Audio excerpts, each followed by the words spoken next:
Guys, നിങ്ങൾ ശരിക്കും ആദ്യമായിട്ടായിരിക്കും ഒരു പാർട്ട് 2 വീഡിയോയ്ക്ക് ശേഷം ഒരു പാർട്ട് 1 വീഡിയോ കാണുന്നത്. എന്താണെന്നല്ലേ പറയാം ഗൈസ്. അപ്പോൾ നമുക്ക് ഈ വണ്ടി ഈ ഒരു എൻഡോർക്ക് നമുക്ക് ഫസ്റ്റ് ടൈം എത്തുന്നതെന്ന് വെച്ച് കഴിഞ്ഞാൽ ഇതിൽ ടയർ ഉൾപ്പെടെ കുറച്ച് കസ്റ്റം വർക്കുകൾക്ക് വേണ്ടിയിട്ടായിരുന്നു. അപ്പോൾ ഇതിലെ മെയിൻ ഇഷ്യൂ എന്ന് പറഞ്ഞാൽ ടയറിൻ്റെ ത്രെഡ് ആയിരുന്നു.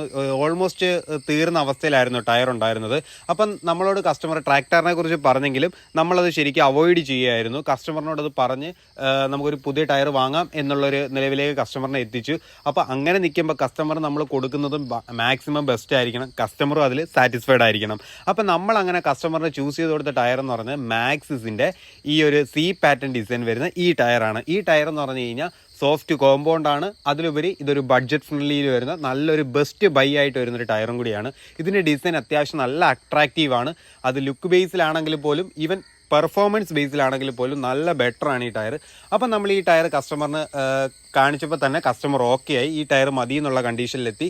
അപ്പം നിലവിൽ കസ്റ്റമറിന് ഈ ടയർ തന്നെ ഫ്രണ്ടിലും യൂസ് ചെയ്യാൻ പേഴ്സണലി താല്പര്യമുണ്ട്. അപ്പോൾ ഇതിന് മാത്രമല്ല, നമ്മൾ വേറെ എൻഡോർക്കിനും ഇതേ ടയർ തന്നെ യൂസ് ചെയ്തിട്ടുണ്ട്. നമ്മൾ ഇതിന് ചൂസ് ചെയ്തേക്കുന്നത് 130/70 എന്നുള്ള പാറ്റേൺ ആണ് നമ്മൾ ബാക്കിലേക്ക് എടുത്തിട്ടുള്ളത്. അതേപോലെ നമുക്ക് എൻഡോർക്കിനൊക്കെ ആണെന്നുണ്ടെങ്കിൽ നീറ്റായിട്ടൊരു 110 നമുക്ക് ഫ്രണ്ടിലും ആഡ് ചെയ്യാം. അതാണ് എപ്പോഴും ഒരു ബെസ്റ്റ് ഓപ്ഷൻ. അതിന് മേളോട്ട് വേണമെങ്കിൽ നമുക്ക് ആഡ് ചെയ്യാം. അപ്പോൾ എപ്പോഴും ഒരു നീറ്റ് ഡിസൈൻ എന്ന് പറയുന്നത് ഒരു 110-ൻ്റെ ആവശ്യമുള്ളൂ എൻഡോർക്കിനെ സംബന്ധിച്ചുള്ള ഫ്രണ്ട് ടയറിലേക്ക്. അപ്പം ഈ ടയറിനെ കുറിച്ച് കൂടുതൽ അറിയാനാണ് എന്നുണ്ടെങ്കിൽ ജസ്റ്റ് നമ്മുടെ അക്കൗണ്ടിൽ നിന്ന് DM ചെയ്യുക. അല്ല, നിങ്ങൾ ഈ ടയർ യൂസ് ചെയ്തുകൊണ്ടിരിക്കുകയാണെന്നുണ്ടെങ്കിൽ എങ്ങനെയുണ്ടെന്ന് അതിൻ്റെ ഫീഡ്ബാക്ക് എന്നുള്ള ജസ്റ്റ് ഒന്ന് കോമൻറ്റ് ചെയ്യുക. അപ്പം ടിൽ ദെൻ ബൈ.